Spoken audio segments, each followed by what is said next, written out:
Hello everyone, welcome to our YouTube channel. और इस video में हम क्लासिफिकेशन टेस्ट यानी वर्गीकरण परीक्षण भिन्न को छाटिए ओड वन आउट इनके क्वेश्चन करेंगे। देखिए, रेलवे ने 2016 में एनटीपीसी का एग्ज़ाम लिया था। उसके बाद 2018 के सितंबर, अक्टूबर, नवंबर में रेलवे ग्रुप डी के लिए एग्ज़ाम लिया था। उसके अलावा एएलपी या फिर रेलवे एसआई और कांस्टेबल के लिए भी एग्ज़ाम हुए थे। हर पेपर में नॉन वर्बल क्लासिफिकेशन के 2 क्वेश्चन पूछे गए थे, ठीक है ना। तो इसलिए हम इन नॉन वर्बल क्लासिफिकेशन की ज़्यादा से ज़्यादा प्रैक्टिस करेंगे। ये हमारा प्रैक्टिस सेट 1 है। तो चलिए इस वीडियो को शुरू करते हैं। देखिए, क्लासिफिकेशन होता क्या है। क्लासिफिकेशन में हमें 4 या 5 फिगर दिए होते हैं और उनमें से किसी एक को हमें छांटना होता है जो बाकी के फिगर से अलग होता है, और वही हमारा आंसर होता है, ठीक है ना। तो चलिए शुरू करते हैं। फर्स्ट क्वेश्चन है, यहाँ पे रुपीज़ का निशान दिया गया है, ठीक है ना। ये 4 निशान हैं, आकृति हैं। हमें इनमें से किसी एक को जो भिन्न है उसको छांटना। देखिए, ये जो शेप है, अगर मैं इसको रोटेट करूं ऐसे एंटी क्लॉकवाइज तो मुझे ये शेप मिल सकती है। देखिए, रोटेट करूंगा तो मुझे ये मिल जाएगी, और इसको थोड़ा सा और रोटेट करूंगा तो फिर मुझे ये शेप मिलेगी। तो ये तीनों जो शेप है, ये तीनों शेप है एक ही डायरेक्शन में है, मतलब इनको रोटेशन करके प्राप्त किया जा सकता है। बट ये ऐसा नहीं है, इसको हम प्राप्त नहीं कर सकते इनकी तरह। तो डी जो ऑप्शन है बाकी के 3 ऑप्शन से अलग है। दूसरा क्वेश्चन देखिए, दूसरे में एक स्क्वायर दिया गया है, आप देख सकते हो 4 साइड है। उसमें इसको आधे पार्ट को हैचिंग की गई है, मतलब शेडेड किया गया है, ठीक है ना, लाइनें लगाई गई हैं। बी में भी ऐसा है हाफ पार्ट में, और सी में भी है हाफ पार्ट में लाइनें लगाई गई हैं। डी में क्या है, आधे से ज़्यादा पार्ट लिया गया है जिसमें लाइनें लगी हुई है, ठीक है। तो हमारा जो डी ऑप्शन है बाकी के 3 से अलग है। थर्ड क्वेश्चन है, सर्कल के अंदर हेक्सागन बना हुआ है। दूसरा ऑप्शन है, सर्कल के अंदर ट्रायंगल बनी हुई है, ठीक है। तीसरे में क्या है, सर्कल के अंदर एक आयत कह लीजिए, अगर चारों साइड इक्वल हैं तो स्क्वायर बना हुआ है, ठीक है। अब पहले 3 ऑप्शन में सर्कल के अंदर वो आकृति बनी हुई है जिसकी कुछ ना कुछ साइड हैं, जैसे हेक्सागन, ट्रायंगल और स्क्वायर। बट डी ऑप्शन में क्या है, सर्कल के अंदर सर्कल है, जो आकृति बाहर है वही अंदर है, और अंदर जो सर्कल है उसकी कोई साइड नहीं है। तो ये बाकी के 3 से डिफरेंट है, तो डी हमारा सही आंसर रहेगा। फोर्थ क्वेश्चन देखते हैं। ऊपर सब चारों ऑप्शन में ऊपर एक लाइन लगी हुई है, ठीक है। नीचे देखते हैं, ये जो शेप बनी हुई है 2 लाइनों से बनी हुई है, ठीक है। ये कितनी लाइनों से बनी हुई है, 3 से। ये डी ऑप्शन कितनी लाइनों से बना हुआ है, 1 2 3 4। तो सी क्या है, ये एक सर्कल है, ये एक क्लोज आकृति है, ये किसी नंबर ऑफ साइड से नहीं बनी हुई। तो ए बी और डी तो एक जैसी है, और सी इनसे अलग है, तो सी हमारा सही आंसर रहेगा। नेक्स्ट क्वेश्चन करते हैं। स्क्वायर के अंदर स्क्वायर है, जो आकृति बाहर है वही अंदर है, और उनको ऐसे लाइनों से ढका गया है, ठीक है ना। बी ऑप्शन में क्या है, सर्कल के अंदर सर्कल है। सी में क्या है, पेंटागन के अंदर ट्रायंगल है, ठीक है ना। डी कितना है, ट्रायंगल के अंदर ट्रायंगल है। तो आप समझ गए होंगे ऑप्शन सी क्या है बाकी के 3 से डिफरेंट है, क्योंकि सी में बाहर अलग शेप है और अंदर अलग शेप है, ठीक है। छठा क्वेश्चन देखते हैं, अल्फ़ा बीटा गामा। देखिए, अल्फ़ा बीटा गामा जो है एक सिंबल है, और जो एम है ये एक अल्फ़ाबेट है, ठीक है ना, इंग्लिश का अल्फ़ाबेट है। तो हमारा जो डी है वो बाकी के 3 जो ऑप्शन है ए बी सी इनसे डिफरेंट है। नेक्स्ट क्वेश्चन करते हैं। देखिए, जो 7वें का जो ए ऑप्शन है उसमें ये जो एरो है ये एक दूसरे के अपोजिट हैं, देख सकते होंगे आप। हेड जो है वो एक दूसरे के अपोजिट हैं, ठीक है। और एक शेप जो है फूल टाइप की है जो वाइट कलर में है, और एक ब्लैक कलर में है, ठीक है।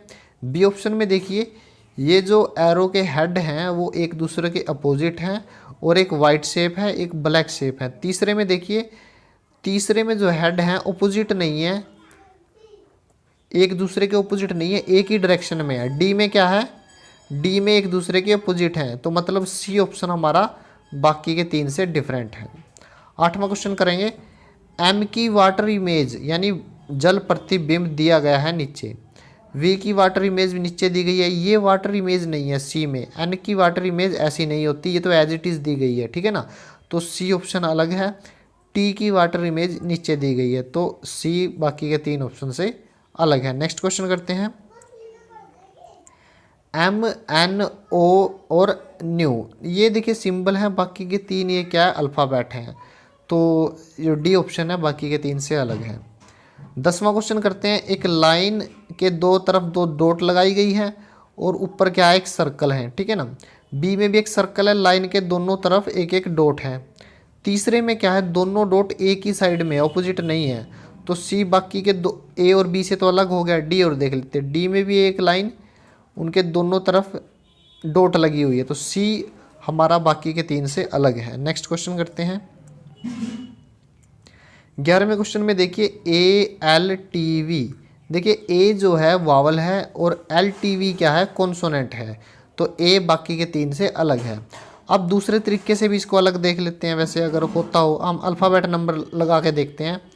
एक, एल का क्या है 12, टी का क्या है 20 और वी का कितना है 22, ठीक है ना। तो एल टी वी ये क्या है, इवन नंबर है, ठीक है ना, यानी 12, 20 और 22 इवन है, और 1 जो है वो ओड नंबर है, तो ए इसलिए भी अलग है, ठीक है ना। अब 12वां क्वेश्चन देखिए। जे की वाटर इमेज नीचे दी गई है, एफ की वाटर इमेज नहीं है, वो तो एफ तो एज इट इज़ दिया गया है, तो मतलब क्या है बी बाकी के 3 ऑप्शन से अलग है। और ऑप्शन भी देख लेते हैं। सी, एम की वाटर इमेज नीचे दी गई है, ए की वाटर इमेज नीचे दी गई है, ठीक है, तो बी हमारा सही आंसर है। 13वां क्वेश्चन देखते हैं। ए ऑप्शन देखते हैं हम। सर्कल के अंदर 3 सर्कल हैं और एक इसमें ब्लैक है, ठीक है ना।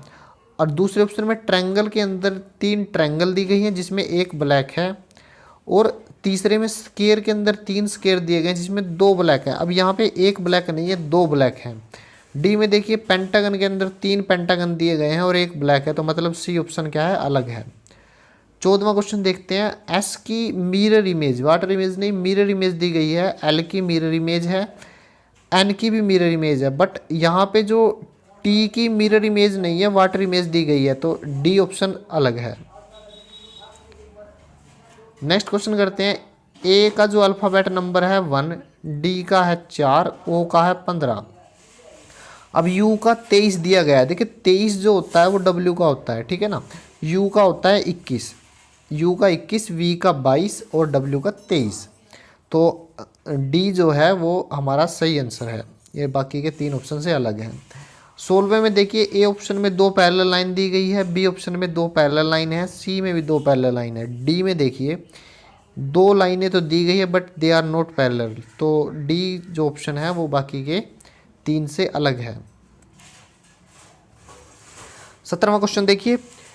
ए ऑप्शन, बी ऑप्शन और सी ऑप्शन में जो नंबर दिए गए हैं वो उल्टे दिए गए हैं, ठीक है ना। केवल डी ऑप्शन में जो 5 दिया गया है वो सीधा है, ठीक है ना, तो ये बाकी के 3 ऑप्शन से अलग है। 18वां क्वेश्चन करते हैं। ए ऑप्शन में स्प्रिंग है, बी में स्प्रिंग है और सी में स्प्रिंग है, बट डी में स्प्रिंग नहीं दिया हुआ, तो ये बाकी के 3 से अलग हुआ। नेक्स्ट क्वेश्चन करते हैं 19वां। एन ए जेड एल, देखिए ए क्या है वोवल, बाकी के 3 क्या है कॉन्सोनेंट, तो ये ए हमारा सही आंसर है। अब इनका अल्फ़ाबेट नंबर देख लेते हैं। एन का 14 होता है, ए का 1, जेड का 26 और एल का 12। तो देखिए एक तो है ओड, बाकी क्या है इवन, तो इसलिए ए इससे इस वजह से भी इन सब से अलग है। 20वां क्वेश्चन देखिए। टी ए की जो वाटर इमेज दी गई है वो नीचे दी गई है, ठीक है ना। एल ए की वाटर इमेज नीचे है, एम ए की वाटर इमेज में ए की तो वाटर इमेज दी गई है बट एम जो है एज इट इज़ है, एन ए की वाटर इमेज नीचे दी गई है, तो सी ऑप्शन हमारा अलग है क्योंकि एम को एज इट इज़ नीचे लिखा गया है, ठीक है ना। Thank you.